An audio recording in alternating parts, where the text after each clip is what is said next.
ఓటమి భయంతోనే తమపై దాడులు చేస్తున్నారని హోంమంత్రి వనిత అన్నారు. తమపై తెలుగుదేశం పార్టీ శ్రేణులే దాడులు చేశారని ఈ మేరకు నల్లజర్లలో ఏర్పాటు చేసిన సమావేశంలో మంత్రి వనిత మాట్లాడుతూ ఓడిపోతున్నామన్న భయంతోనే తెదేపా నేతలు ఇలాంటి దాడులకు పాల్పడుతున్నారని, ఈ దాడుల్లో ఫర్నిచర్, కార్లు, బైకులు ధ్వంసం చేశారని, అలాగే కొంతమంది నాయకులపై కూడా దాడులకు పాల్పడ్డారని తెలిపారు.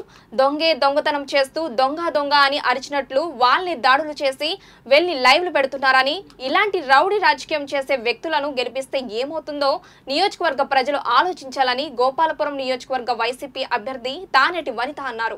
ఉత్సాహంగా తిరగడం చాలా బాగా జరిగింది. కరెక్ట్ గా షార్ప్ 10 అవగానే మేము ప్రచార కార్యక్రమాన్ని ఎలక్షన్ కమిషన్ రూల్స్ ప్రకారం క్లోజ్ చేయడం జరిగింది. 10 గంటలకి క్లోజ్ చేసిన తర్వాత మేము డైరెక్ట్ గా సుబ్రహ్మణ్యం గారి ఇంటికి వెళ్ళి అక్కడ ఉన్నాం.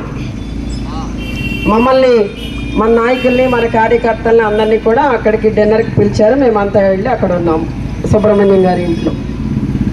ఈ లోపల కొద్దిసేపటికి వచ్చిన సమాచారం ఏంటంటే, ఎవరో మన కార్యకర్తలు ఒక 5గురు ముళ్ళపూడి బాపిరాజు గారి వీధిలో, ఆ వీధిలో అలా వెళ్ళారట.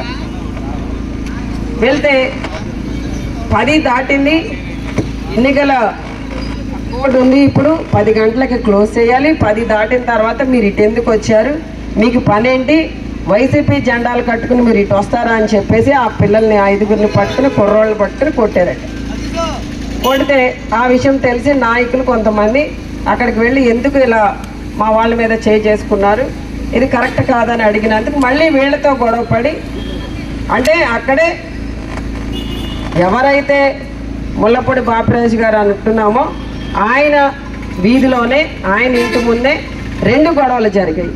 ఒకటి మన కార్యకర్తలను కొట్టడం, రెండవది మన నాయకులను కొట్టడం. అక్కడి నుండి ఈ గొడవలు జరిగిన తర్వాత నా దగ్గరికి, సుబ్రహ్మణ్యం గారి ఇంటి దగ్గర నేను ఉన్నప్పుడు అక్కడికి వచ్చి మన వాళ్ళు చెప్పడం జరిగింది, ఇలా గొడవ జరుగుతుందండి, కొంత దెబ్బలు తగిలాయి, మన వాళ్ళని హాస్పిటల్కి పంపించాము, ఒకరికి హెడ్ ఇంజరీ అయింది, ఒక లీడర్కి ఏమో చెయ్యి ఫ్రాక్చర్ అయింది, ఇలా చెంప మీద కూడా ఆయనకి దెబ్బలు తగిలాయి, ఇంకా కొంతమందికి గట్టిగానే దెబ్బలు తగిలాయి, వెళ్ళారండి, హాస్పిటల్లో అడ్మిట్ అయ్యారు. ఇదేంటి ఇట్లా ఎలా జరిగింది ఏంటి, అసలు ఎందుకు జరిగింది ఏంటని మేము ఎంక్వైరీ అందరినీ తెలుసుకుంటున్నాం. ఈ లోపల అక్కడ మేము ఇలా మాట్లాడుతూ ఉండగానే సుబ్రహ్మణ్యం గారి ఇంటి ముందు రోడ్డు ఉంది, ఆ రోడ్డు మీద నుండి వెళ్తూ కొంతమంది రాళ్ళు విసరడం జరిగింది.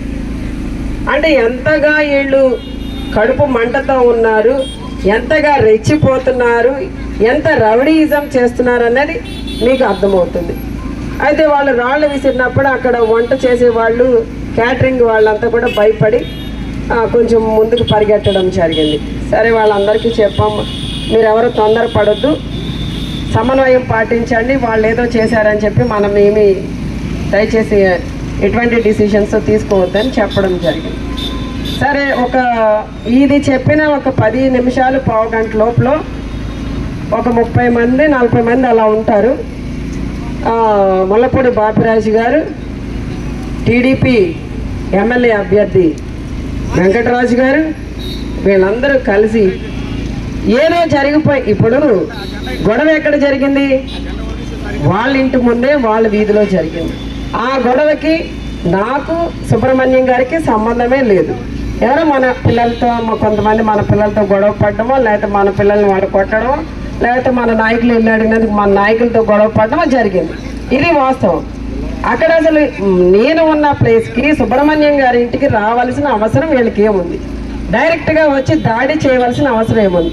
నేను ఒక మహిళగా ఉన్నాను, ఇక్కడ వైసీపీ తరఫున ఎమ్మెల్యే కంటెస్టింగ్ క్యాండిడేట్గా ఉన్నాను, నా దగ్గరికి వచ్చి నేనున్న ఇంటిని దాడి చేసే పరిస్థితి వీళ్ళకి ఎందుకు వచ్చింది, అంత అవసరం ఏంటి, అంత కుళ్ళేంటి, అంత కుతంత్రాలేంటి, ఈ రోజున ఈ రౌడీ రాజకీయం ఏంటి అంటే, ఇలా దాడి చేసేస్తే వీళ్ళకి అంటే వీళ్ళ మీద ఎట్లానూ కేసులు ఫైల్ అవుతాయి కనుక ఆ కేసులను బట్టి లేదా సానుభూతి సంపాదించేద్దామని ఒక కుతంత్ర రాజకీయం, ఇది ఒక రాజకీయ కుట్ర. వీళ్ళంతా కూడా ఎంతసేపు కూడా డైరెక్ట్గా ఎదుర్కోలేక ఇలా ఒక డ్రామా ప్లే చేస్తుంటారు, ఒక మైండ్ గేమ్ ఆడుతూ ఉంటారు. ఇలాంటి మైండ్ గేమ్స్లో మనమందరం కూడా ఇరుక్కుపోకూడదు.